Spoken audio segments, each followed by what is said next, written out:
gonna work.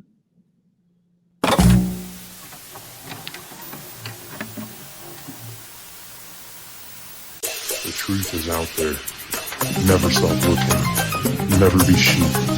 Always disrupt.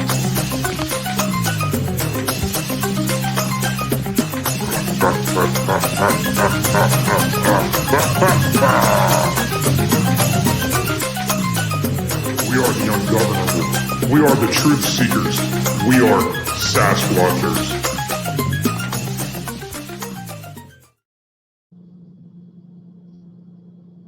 And that is our new intro video, trying to beef up our YouTube. I am Andrew, as always, here with John, and tonight we have what I think will be a pretty special episode. Joining us tonight is Doug Lockhart, and Doug is one of the driving forces behind our Sasquatch hunt or Bigfoot camp, and we'll get into that a little bit, but first, we'll go ahead and we'll give Doug an opportunity to introduce himself to everybody. Hi, everybody. My name is Doug Lockhart. I created the Bigfoot group in southwestern PA. It's the fact that I saw one. And I'm not BSing. I actually did see one. September 8th of 2011, and it was 25 yards in front of me. And that's why I created the group, just to let everybody know they are no myth, they are no legend, they are breathing animals just like you and I. That's why I created the group, just to spread the word, and if people want to believe, that's up to them. If they don't want to believe, that's up to them as well. So you said that it was 25 yards away from you. That's pretty close. How did you encounter it? What's the kind of the backstory there exactly? Were you hunting, or how did you come across one, especially so close? Well, I used to be a Pennsylvania state constable for about 22 years.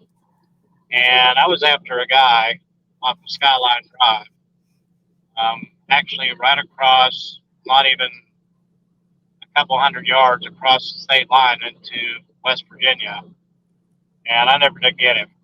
So what had transpired was I went up there for approximately about a month, one day a week. And on the last time that I went up there, I didn't get him, so I said, well, that's that. I'm done trying. So I was on my way back on Skyline Drive towards Mud Pike, which takes you down to 857 to a little town called Haydentown outside of Fairchance, PA. And I came around a curve and started down a hill, and I noticed, a whole bunch of Amish trailers on the left and everything every time I would go up there. And this guy was out in the middle of the road, and I was driving a silver four-door Crown Victoria with a spotlight, push bar on the front. He's jumping up and down. He has his yellow vest on, and he's jumping up and down. And I went flying down towards him, and he jumped in the car with me, and he's like, he was Spanish, and he said, "Can you go up the road? We have a problem." He thought I was the police. So, but I had all my duty gear, gun, and everything, taser. So I went up the road, a little tram road, and I went up there, and they had 4 guys or 5 guys on top of this one guy that was still in copper off of a spool on a truck. And I pulled up, and the workers, I told them to get off of him, and this guy was like 7 foot tall, and I mean, this guy was immense. And I told him, you better comply, or else, I'm gonna have to take action against you, and this and that. And he rolled over and he said, "Yeah, I'm gonna kill you all." Well, that was that. I pulled out my taser and I tased him, and then we handcuffed him, and then waited for the state police to come. And that's how all this came about. They had problems and issues before up there, but they said never like this. So this was 8 o'clock in the morning, and I guess the workers came in a little bit early, and they caught him stealing his copper wire. He had his pickup truck with a torch, and he was just pulling the copper down and cutting it, then throw it in the back of his pickup. And then he pulled a little bit more down, cut it, throw it in the back of his pickup. And so that's how he got caught, and that's how I got the job. Because they offered it to me, and they said, you can be the supervisor up here if you choose, and if you want a job, we'll give it to you, guarding up here. So that's how all this transpired. So that's how you wound up in the area. So did you just kind of come across the Sasquatch, just kind of on your day to day, or were you in the middle of a an incident where you were tracking somebody down? All that transpired. So they hired me and they asked me, can you come up this evening, the same day? And I'm like, yeah. They said, we need you to do night shift, if that's all right. I said, so I went up and I got up there a little bit early. I started at 7. And I had to work up there 2 weeks by myself. And so I was, a little bit apprehensive about being by myself, but, I had security with me.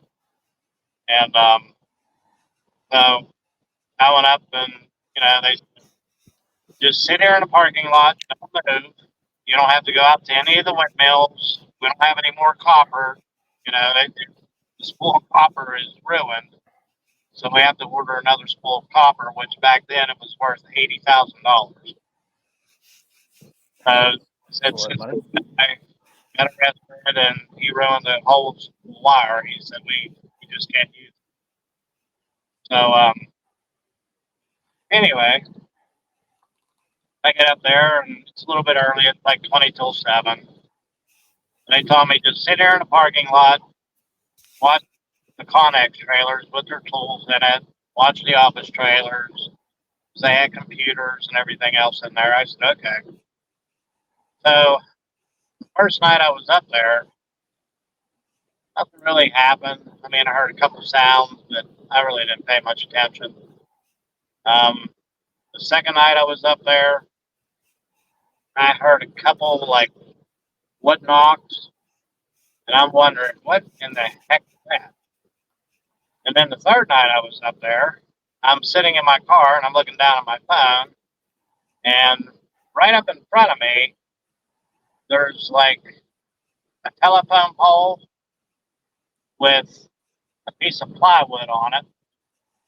And it's an 8-foot piece of plywood attached to this telephone pole. And then the office trailers were like 22 to 23 feet away from that pole. And there were 6 of them.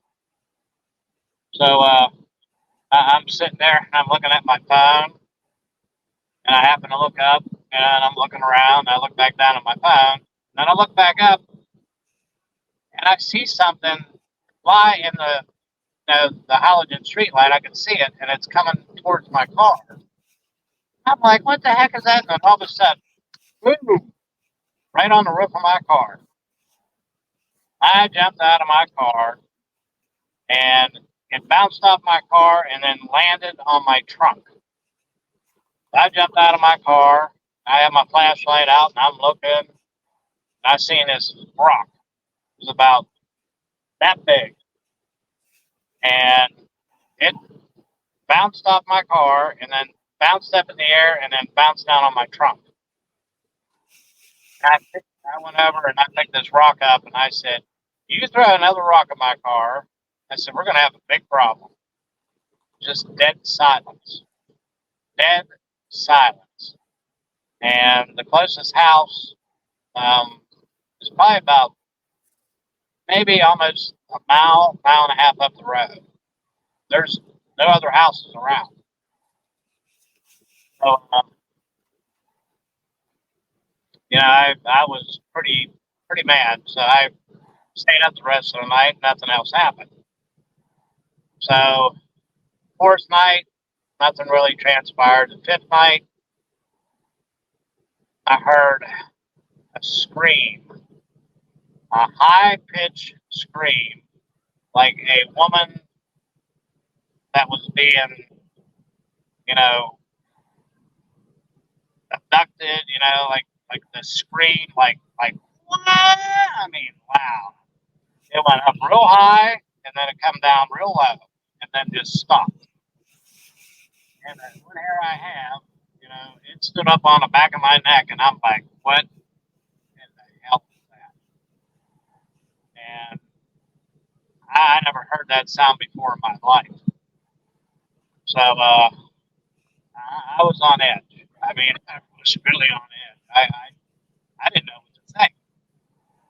So that's all that transpired that night. So then a couple nights went by, nothing. Then on, I don't know, the eighth night, something like that. It's been a while, but I kept on hearing tree knocks behind me, and then I would hear tree knocks down over the hollow, Quebec Run area. It was down like in the valley. I'd hear a tree knock behind me, and then I would hear a tree knock down in Quebec Hollow, and then would start hearing this whoop, whoop, and I'm like, what is going on here? I was like, I wasn't petrified, but I was like really on edge. So, this went on, and so then after that, kind of like died down a little bit, and then on like the 10th night, I'm sitting in my car in the parking lot, and then to my left is like a wood line, and then the road goes back to my left, and it goes back towards the windmills. And to my right is just the parking lot with all the office trailers, and then behind me was the Connex trailers to my left. So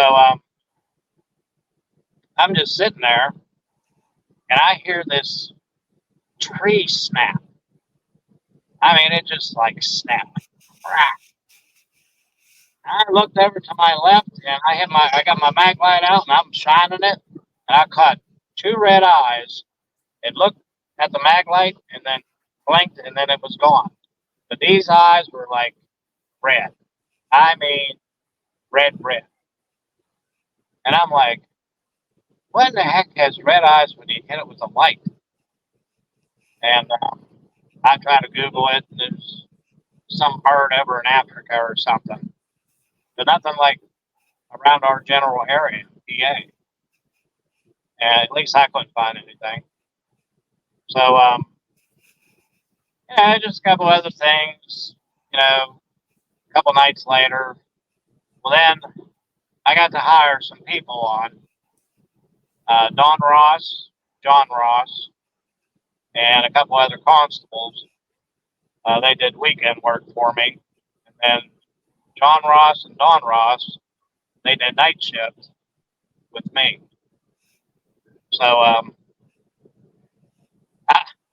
Don, I didn't tell him what was going on, but Don lives off of Hopwood Cool Spring Road, up probably about a mile up in the woods, and he's very close to Laurel Caverns.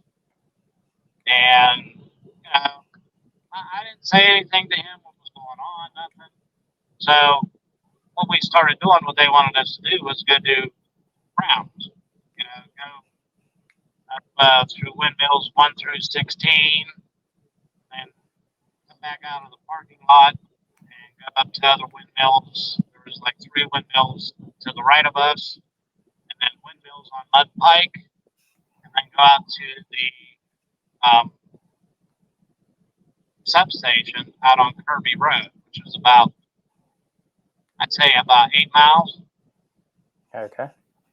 So I said, I showed Don what to do. He rode with me when he got up there. We get back, and I said, "You want to go for a round? You want me to do it?" He's like, "You could go. Just, I said, "Okay." So I went back, windmills 1 through 16, come back down, checked in with them, went up to the other 3 windmills, went down to Mud Pike, then I went out to the substation because there was copper out there also. I get out to the substation and we have 2-way radios, and Don hollers at me on the radio. He says, "Hey, Doug, Doug." And I'm like, "Yeah, Don." He's like, can you get back here, please? And Don, he's 6'3", 6'4". He's a big guy. I said, "Are you all right?" And he's like, just get back here. He was stuttering while he was talking. So I go flying back there, and I come flying in the parking lot, and he's sitting in his pickup truck, and he's looking at me, and then he's looking at the road. He said, "Did you just come from that way?" And I said, "Well, you saw me." And he said, I don't know what's going on here." I said, "What happened, Don? Are you okay?" He looked white as a ghost. He said, "Come on over here with me." He said, "Get out of the car." So I got out of the car, and we walked over, and there's in between the first office trailer and the second office trailer, there was porta-johns. But between the 5th office trailer and the 6th office trailer, there was porta-johns also. So he went between number 5 office trailer and number 6 to the porta-johns. And he went to the very end one by Skyline Drive. So, and that night, it was June. That night, there was like a mist.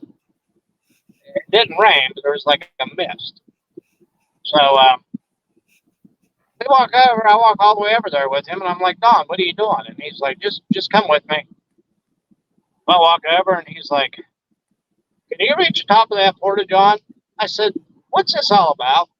He said, "Well, I tell you what." He said, "I'm like 260, 270. And he said, "You see how big I am?" I said, "Yeah." He said, "I went in this porta-john, and he said, I'm sitting there, and he said, all of a sudden, he said, this porta-john was pulled over while I'm sitting in it." He said it was pulled over, and he said then flung back, and it flung back into the other porta-john. Bang. And he's like, "Well, that's why I was asking you." And he said, "Okay, Doug." That's what he said. He thought it was me doing it. I said, "Don, I can't even reach the top of that porta-john." I said, "There's no lip on it, no anything." So he bent down and he put his hands in the cup, and he said, "Get up there." So I put my foot in there, and I got up, and I have my phone and got my flashlight out, and I'm leaning on the porta-john with my left arm with my flashlight. I'm like, I took a picture. And this is on my old phone. I have it still, but the screen went. So when I took a picture, and I said, "Don," I said, "I don't know what this is up here." I said, "But I'm going to get down and I'm going to show you." I said, "It looks like a huge handprint." So I jumped down and I showed him, and he's like, "That sure looks like a handprint to me."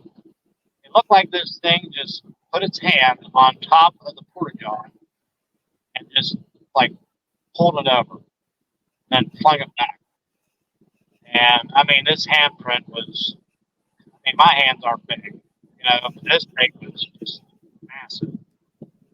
And he just shook his head, and he's like, "I don't know what's going on here." So I told him what was going on. I said, "Don," I said, "I'm hearing whoops, I'm hearing screams down in Quebec Hollow, down here in the valley.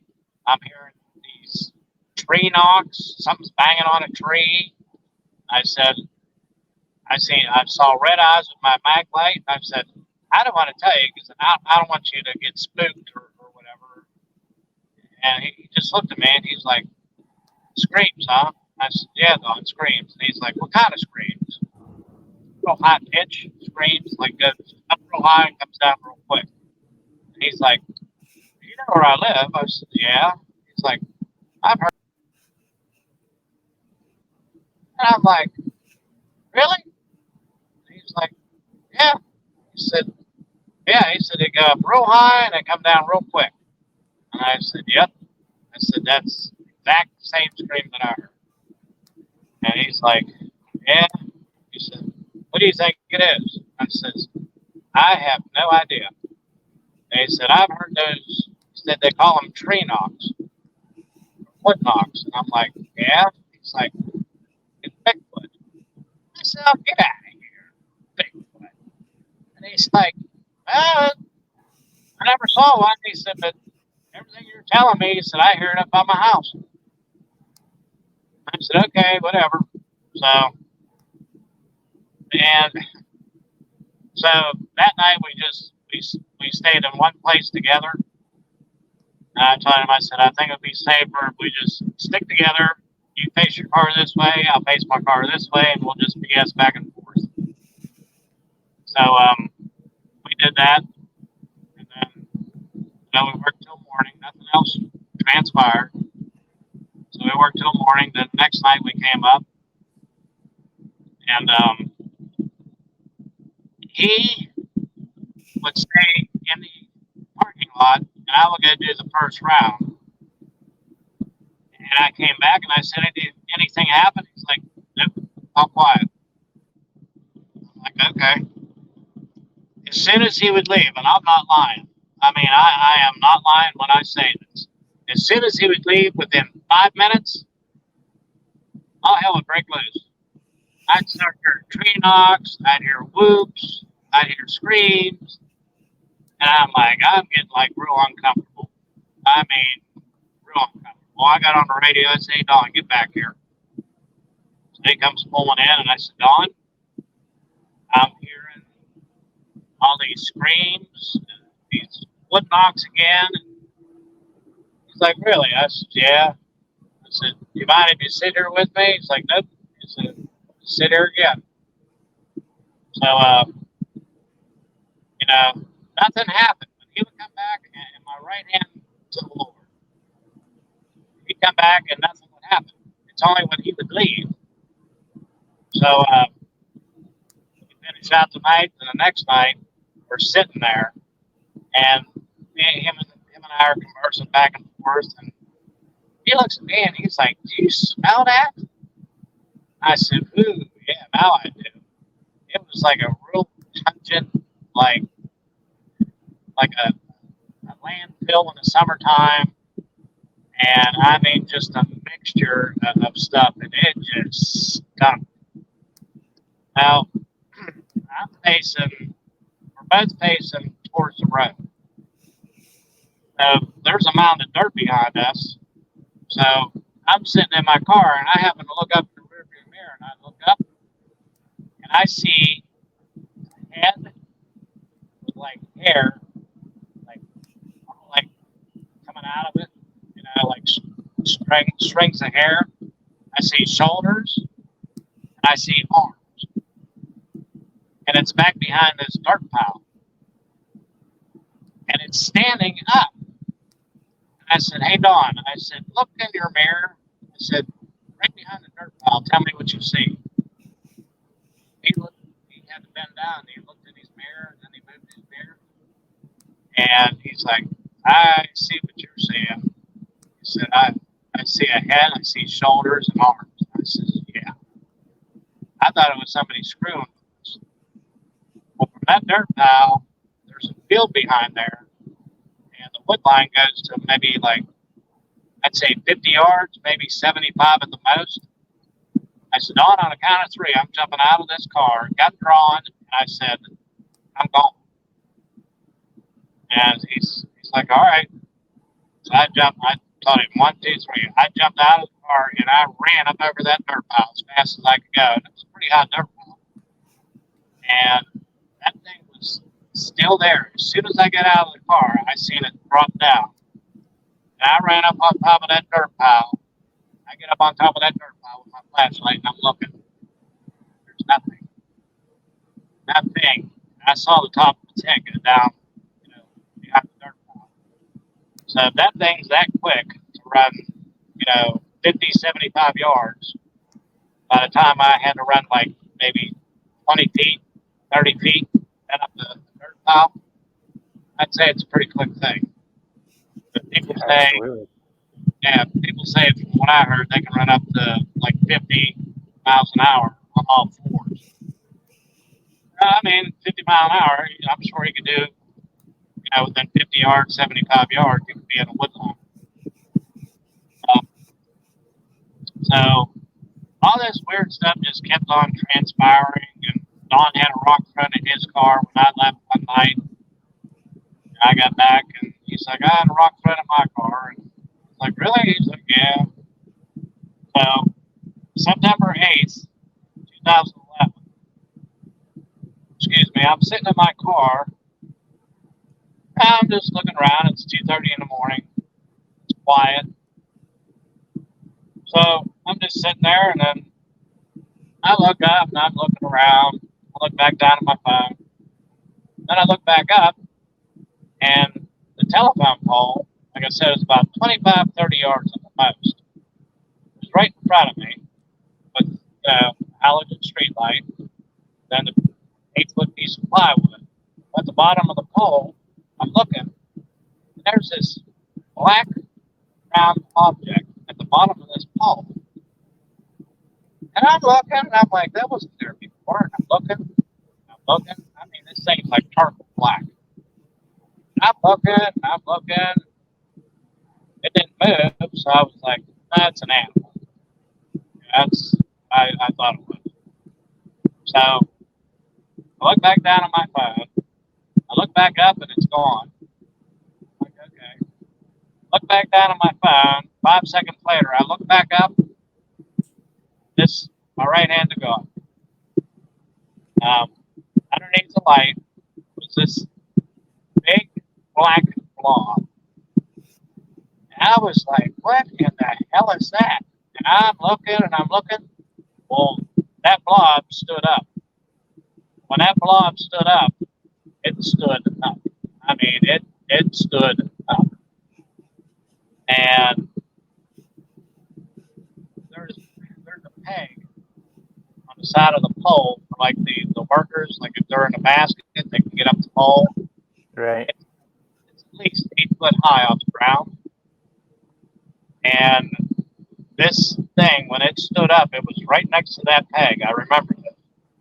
And its head was about, I'd say, maybe a little bit higher than that peg, the top of its head. And this thing was immense. Like I did a podcast with Mike Scott. This thing was just broad-shouldered. Just immense. Jet black in color, short, shiny hair, jet black, cone-shaped head. Its arms hung down past its knees, its hands did. And it stood there and looked at me, and I caught the whole frontal. Just like this light right here. This would be the halogen light. This would be Bigfoot. I could see its face, and I could just see everything. And I looked, and I'm like, oh my God. And I'm like, I am not seeing what I'm seeing right now. This thing looked at me through my car window for about 3 seconds. Took a step, turned sideways, took a step, stopped, and looked back at me. Right? And then 4 steps between that telephone pole and the first office trailer. It was behind the first office trailer with 4 steps. Me being the person that I am, being a consul for so many years, I jump out of the car like a moron. I run over to the mag light, my weapon out, and I lit it up, and all I could see was a black silhouette. I could see like a vague outline of this thing, and my mag light was a D cell, a C cell, and it had 3 C cell batteries in it. and it was bright. That was back in 2011. And I yelled at it. I went, "Hey!" like that. It just walked away. And yeah, after that, I was like, I just stood there in awe, like this. Put my weapon away and put my flashlight away, and I put my hands up in the air, and I said, "Okay." So I went back to the car, got on the radio, and Dawn came. I told him what happened. He was like, "Really?" I said, "Right hand to God, right hand to the Lord." So that's just what happened. I'm shaking, and so nothing happened the rest of the night. So I called. I got home about 15, 20 after 7 that morning. I got online and I typed in Bigfoot researchers near Uniontown, PA, and Pennsylvania Bigfoot Society come up. So I put in where I had my sighting, and within 30 seconds, my phone rang because I put my phone number in there. And it was Eric Altman. And Eric's like, "Doug." I said, "Yeah." He said, "This is Eric Altman, PBS." He said, "Where did you have this sighting?" So I told him. He said, "Do you mind if we come up there?" I said, "Nope." I said, "Come up." So they came up that same night, same day. They come up that night. And they had probably about 20 people, 18 people, 20 people. Well, they had 4 groups of 3, split up. North, south, east, and west. They were gone for about a good 2 hours. All of them came back, and they had radios. All of them come back. So, well, we come to the conclusion, Doug, that you don't have 1 here, you have 3. And it's probably, yeah, he said it's probably a family. I said, just great. I said, I don't want to be here. Eric looked at me, and he's like, "Well, that had to be in the mail that showed itself to you." And he said, from my realization of stuff, being this line of work, this field of work, he said, "It probably won't bother you again because you didn't leave. You didn't run." I said, "Well, I ran after it." And he's like, "You did?" And I said, "Yeah." He didn't say anything. So, I told him about the high-pitched screams. He said, "Well, that's female that screams." And he said, "You probably saw the juvenile on that dirt pile." He said, "Because they had like frayed hair sticking up." And I said, "Yeah." And he said, "The male showed itself to you, and you didn't leave." But they come to the conclusion. They did call blasting. They got callbacks. They were like a mile away from each other, north, east, and west. And within 5 seconds to 10 seconds, they would get a call in their area from the first team. And then the second team, which was east or whatever, they would get a call within 30 seconds.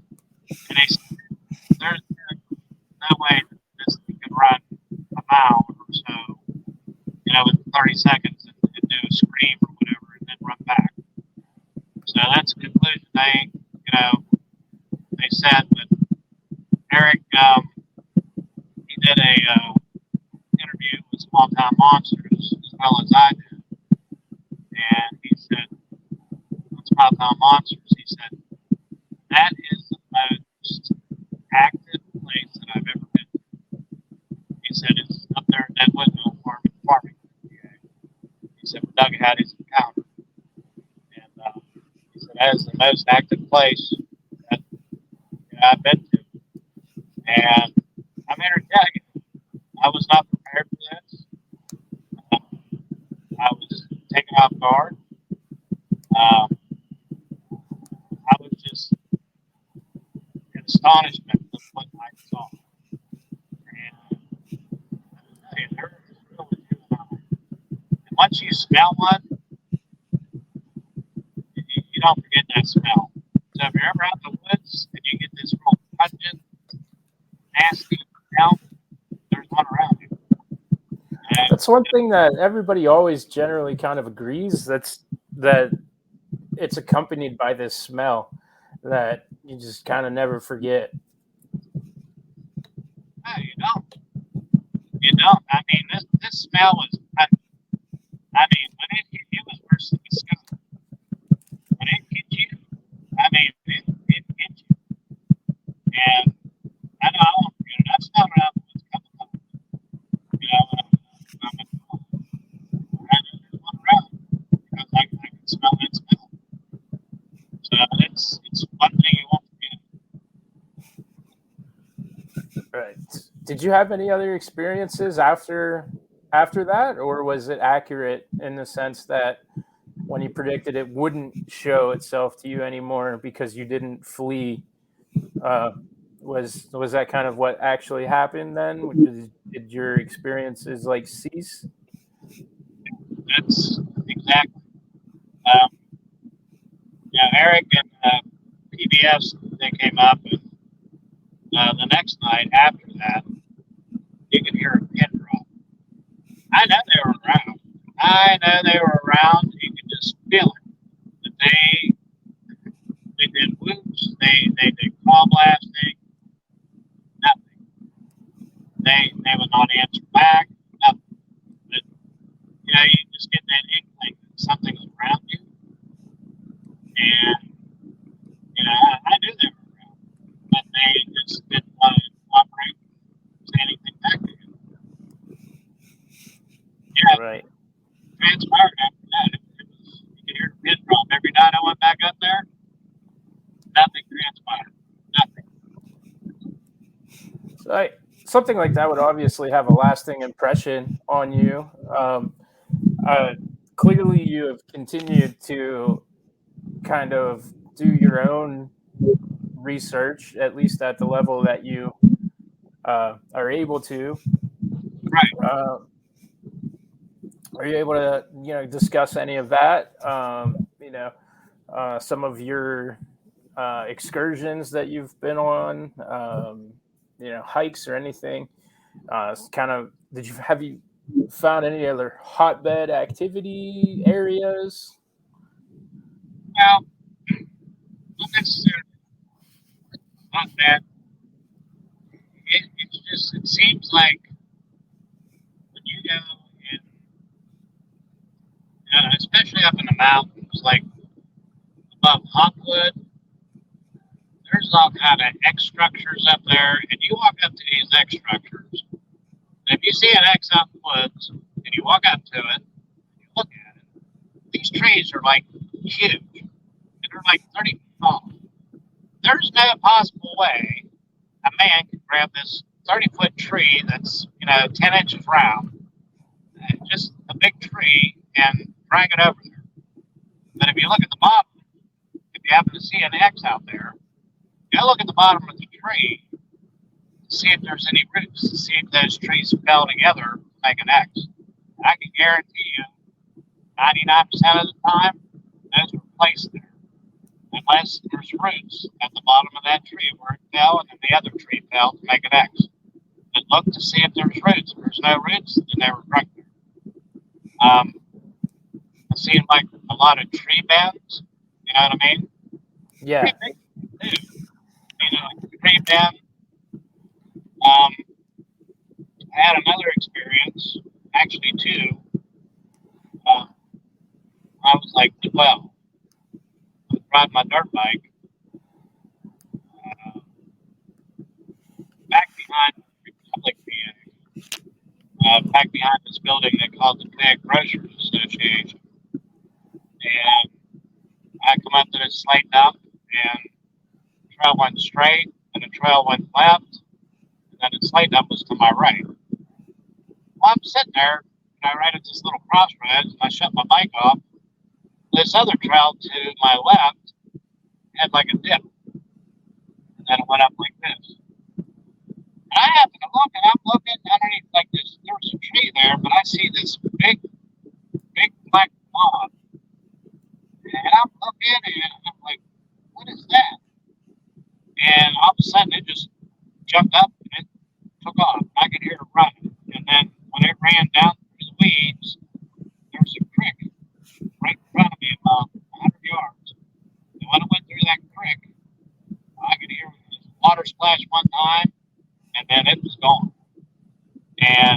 was on two legs. It wasn't a bear. I mean, the way this thing was moving, I had no idea what it was. I started my bike up and I went back the other way. And I took off. And that was my very, very first experience. Then my second experience was with about 5 or 6 friends of mine.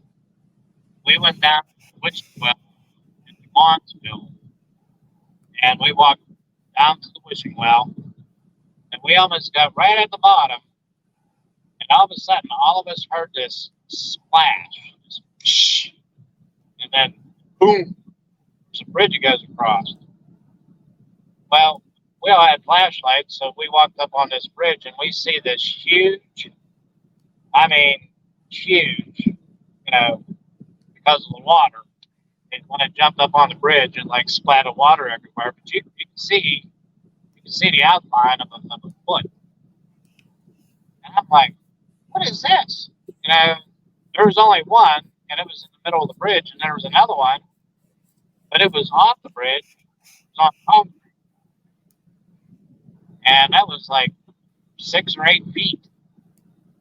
And we had no idea what it was. And it was Bigfoot. There was fish down in that little pond, and it was in there probably drinking or trying to get something to eat. And it heard us, then jumped up on top of the bridge and took off. And it was a footprint. I mean, you could clearly see that it was a footprint. And then after I had my sighting up at the windmill farm in Farmington, PA, I took my daughter with me, and we went down in Quebec Rut. And we're walking down the path, and I stopped. And I'm looking around, and my daughter's like, "What's wrong, Dad?" She's 9 years old at the time.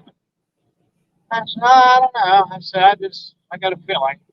And I'm looking around. I look down this tram road, and there's a tree, has a Y. I look down, and it was pretty far down there, but I looked down there, and the wind wasn't blowing that day.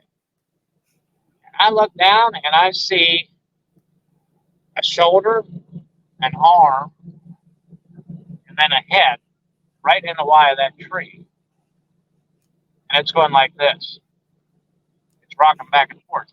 And mind you, there was no wind that day. It's in the middle of summertime, and no wind, no nothing. And up on top, I'd say it was way off in the distance. I heard a big, a big, loud, high-pitched scream again. Kaylee, she got behind me. She's like, "What was that?" So that was, I guess, a female Sasquatch, a Bigfoot. But this thing, I pointed with my finger, and I said, "Kaylee, look down the end of my finger. You see that tree that has a Y in it?" She said, "Yeah." I said, "You see that thing swaying back and forth and stopping?" She's like, "I see it." It was a Bigfoot standing there, and it was swaying like this, and it would stop.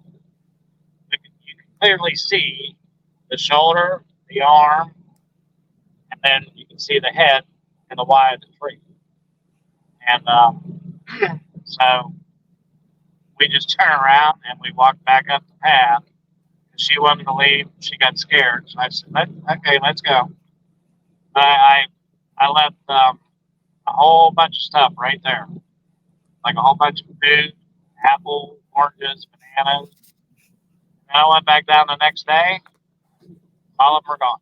Everything, I mean, anything could have picked it up, but all of them were gone. So, I mean, I'm trying to put 2 and 2 together here.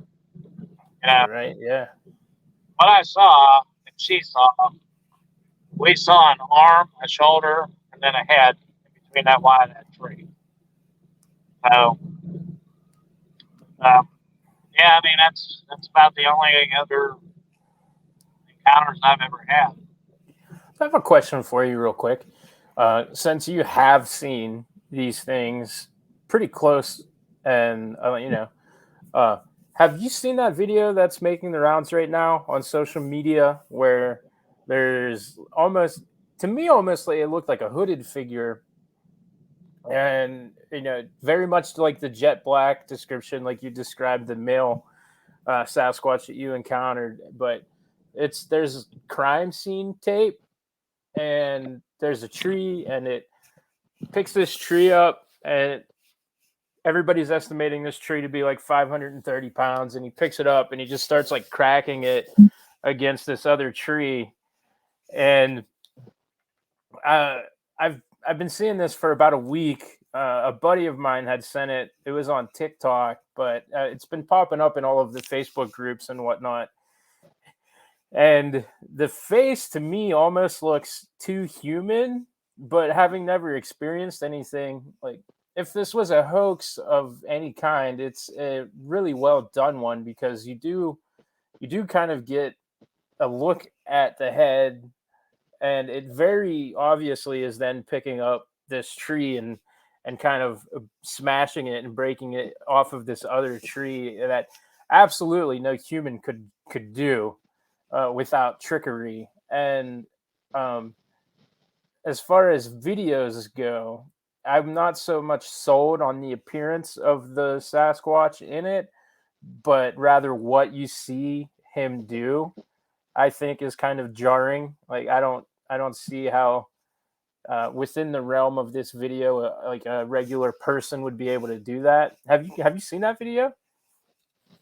I haven't, but I saw a video. Somebody posted it in my group, and it was supposed to be a Sasquatch that was supposed to just be a Sasquatch, but it was like hiding behind like this tree. It was like a piece of tree broke this way, then a piece of tree this way. There's like all kind of like jaggers or whatever in between it. But it was just like staying right behind this tree. But I looked at it, and the more I looked at it, it looked like a ghillie suit to me. I mean, that's my assumption. Everybody has their own assumptions, their own opinions. But, I don't know. They said that one's floating, it's floating out there in the internet too, but It that's seems like going. the ghillie suit is definitely kind of a go-to for video hoaxers and TikTokers, and like again, the Colorado Bigfoot that a couple of weeks ago kind of made the rounds. Kind of was, in my opinion, pretty clearly somebody in a ghillie suit walking on the mountainside. But doesn't it kind of lead credence, in your opinion, to the Patterson Gimlin film, that all these years later we still can't replicate with the technology that we have and the access to all of the things that we have access to as regular people? There is no video as conclusive and decisive as the Patterson Gimlin film.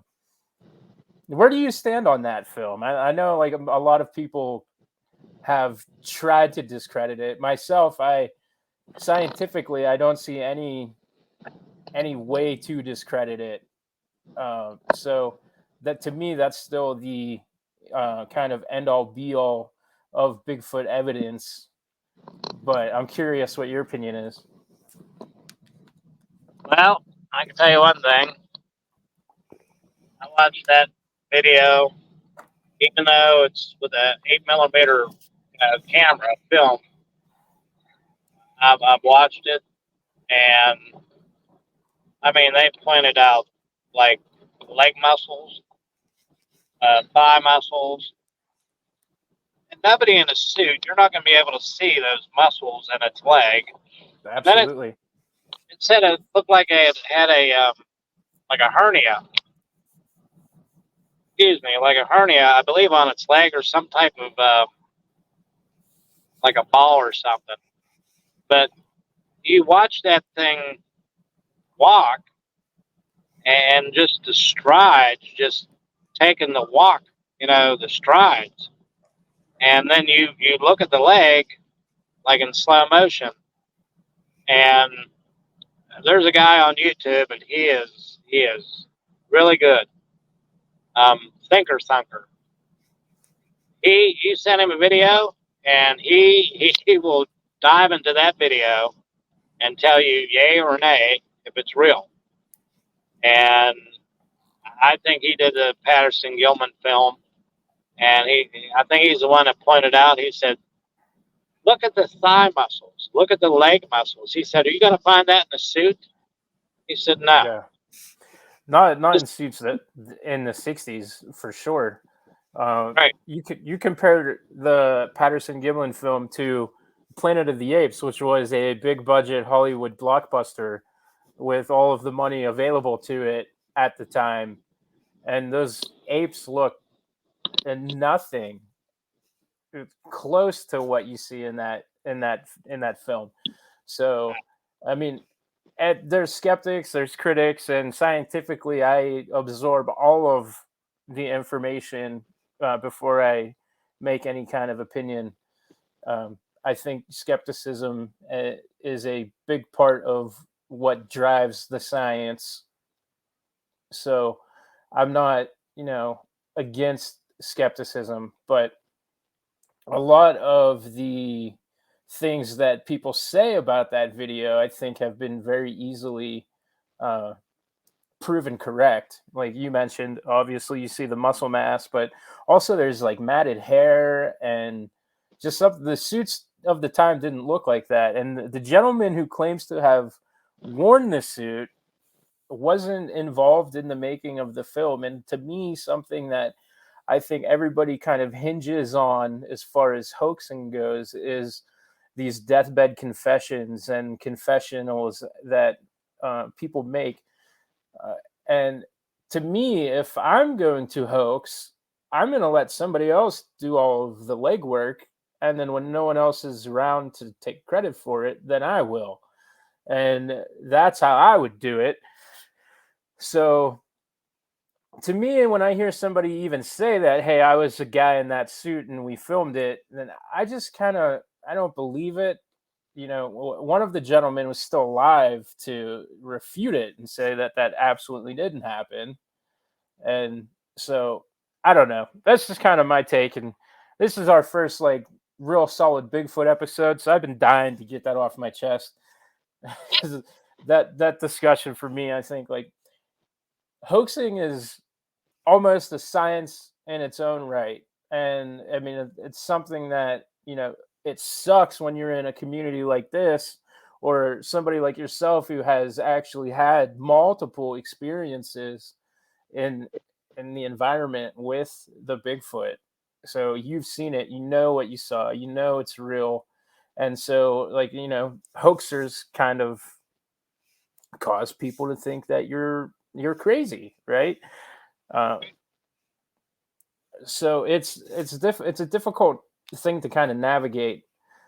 But to me, yeah, that video, I went off on a tangent because I've been just wanting to defend that video for weeks now. But there's nothing to this day. You have people walking around in ghillie suits, like you said, that even equates to what they provided on that 8mm film. So that's where I stand on that. And I just don't see any scientific reason not to think wholeheartedly that Patty is a real Sasquatch. It is. I mean, I saw one with my own two eyes. Number two, I was not even thinking about Bigfoot. That was the last thing on my mind. It didn't even cross my mind. I had no idea of what was going on. With the screams, the whoops, the tree knocks, the rock throwing.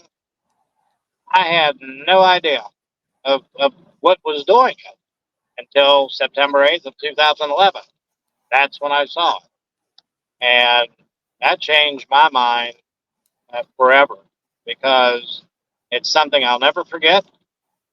It'll stick with me until the day I die.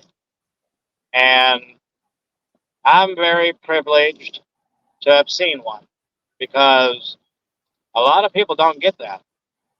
Uh, I think it was a gift, you know, that I got to see one, and it scared the crap out of me. But I mean, that's why I made my group, because people are standoffish, and there's some skepticism, but everybody's entitled to their own opinion. But when you ask those skeptics to go out in the woods with you, oh, I don't have time.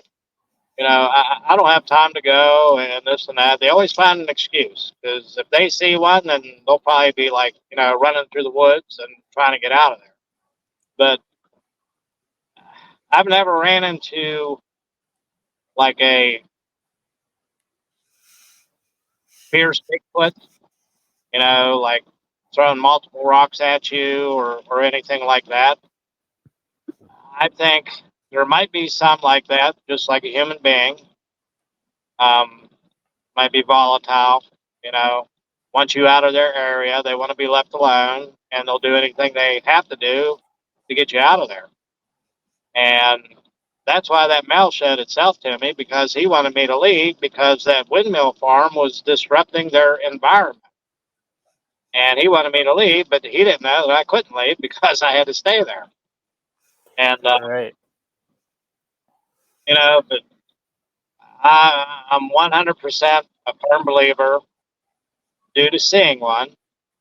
And people can believe me or they don't have to believe me. I know what I saw. I know it's in my heart. And I definitely saw what I saw. And it wasn't a bear. It was not a bear. Oh, and actually, PBS did an investigation up on Kirby Road where the substation was at. And it was a elderly lady, and she was at her sink, and I guess her son came by like a week beforehand and installed like motion lights, like for the back of her house. And Eric Altman did this investigation, and she was at her sink drinking a glass of water like at 2 o'clock in the morning. Then all of a sudden, all the lights pop on, and she hears this ruckus outside, and she's looking out the window, and she sees this thing. She sees a bear, and this bear is just like going at it with this other thing, and it's making the bear noise. And this, she said, this other thing grabs a hold of it and flings it, and then the bear comes after it again, and then this thing grabs it and flings it again. And I think it was a Bigfoot and a bear, just like Eric said, a Bigfoot and a bear, fight. And and I don't see any reason for this elderly lady to fib or lie. Yeah, what would she have to gain from something like that? Exactly. And Sean Dennis, he lived on that road, on Kirby Road, for a long time. I guess he grew up there, but he had a in-ground pool, and he had a like a pool house. And he said there's a lot of things that transpired up there too, like night swimming, and they'd hear I'll have to reach out to some of these people to get on the show. Yeah. They heard a cow up on a hill, and it didn't sound like a cow, but it was a cow. I would do call blasting in an area, and there's no houses around for miles.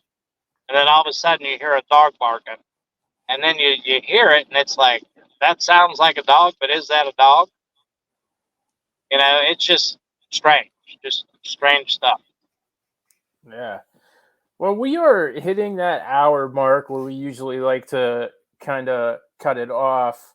And I know you're out there, trucking and doing everything that you got to do. So Before I let you go, let's just real briefly talk about the June 1st squatch that we're going to go out and do, the overnight camp. In case anybody wasn't aware, Doug is coming with us. He's kind of going to show us, show us the ropes, kind of get us out there, try to get us into some uh, interactions, and we're going to stay the night. We've been advertising it, and since we have him on the show here finally, I just wanted to go ahead and bring that up real quick. And do you have anything that you wanted to say about it? Anything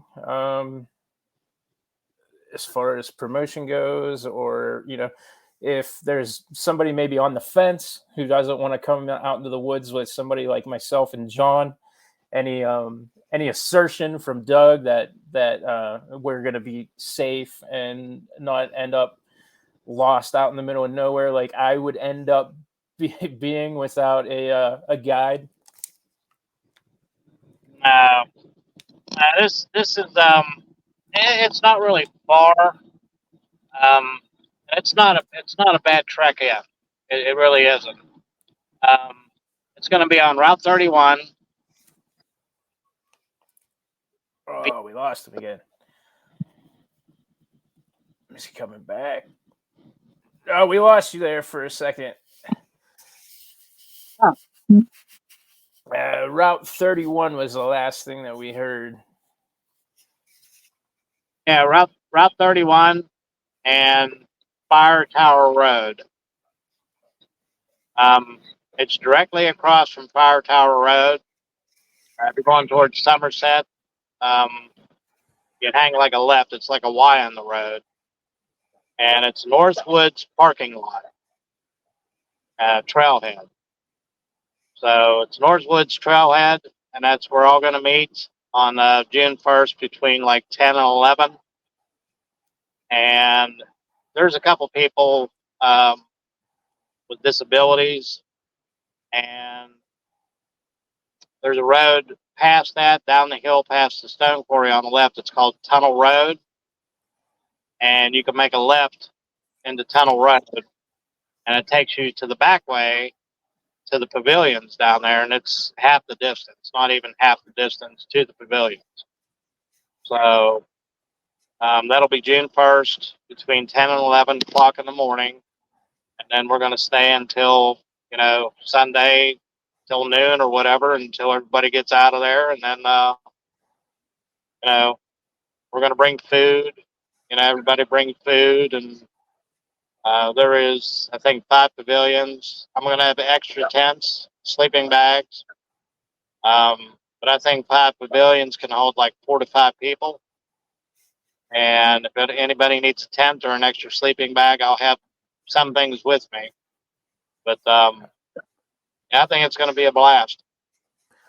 Yeah, I know we're looking forward to it, and obviously we have kind of our own reasoning too with trying to, bring some cameras out and make some content and everything. But I've never experienced anything like it, and I haven't been in the woods in a really long time. I gave up hunting when I was, I think, maybe 13 or 14 years old. I realized that there was a lot more money in butchering deer than hunting them. So I haven't even been out in the woods for a very long time, let alone had any type of experiences like the ones that you've had. So, that kid inside of me, I'm really excited to maybe hopefully have some kind of interaction. But I mean, regardless if Bigfoot decides to join us or not, I'm expecting it to be a lot of fun. So I implore anybody who is interested to come out. We're going to have a good time.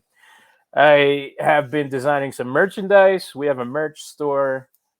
So there's some t-shirts about the event. If anybody wants to buy that, essentially all that does is help fund it. We're going to try to rent some of these pavilions and get some equipment and things of that nature. So if also you get to, rep the gear when we're out there filming. I know I'm going to have, a hoodie or something with the design on it, but I digress. I'm just trying to be a salesman right now. That's all right.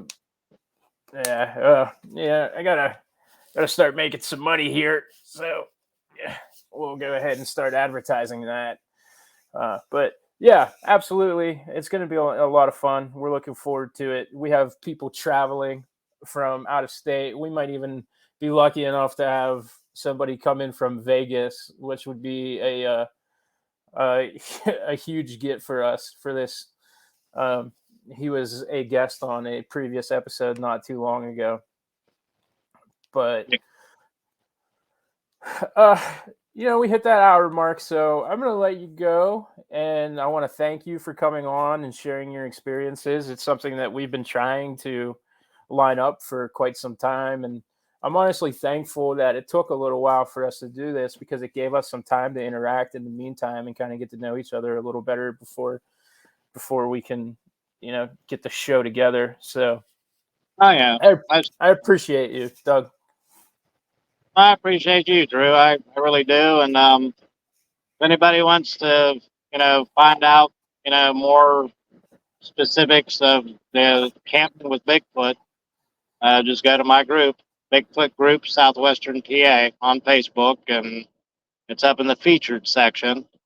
And I'm noticing a lot of people coming out of the woodwork in the group now that are just telling the stories left and right, about their encounters and everything. And this group has really taken off due to these members. And if it wasn't for the members, it wouldn't be a group.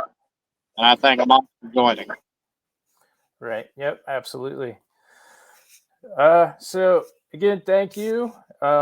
I'm gonna go ahead. I made a new outro, but it's a little messed up, so I'm gonna hit the old one. So we're gonna be sitting here looking silly while we play this song here for a second, trying to get into a little less obtrusive things. But we'll play the old one tonight. And if we can just grab you just for 1 second after I'm done recording, just to make sure that all the audio and stuff is good, and then we'll let you go. But listeners, I appreciate you.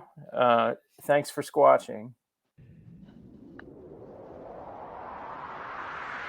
If you like the show, please like, follow, share, and subscribe.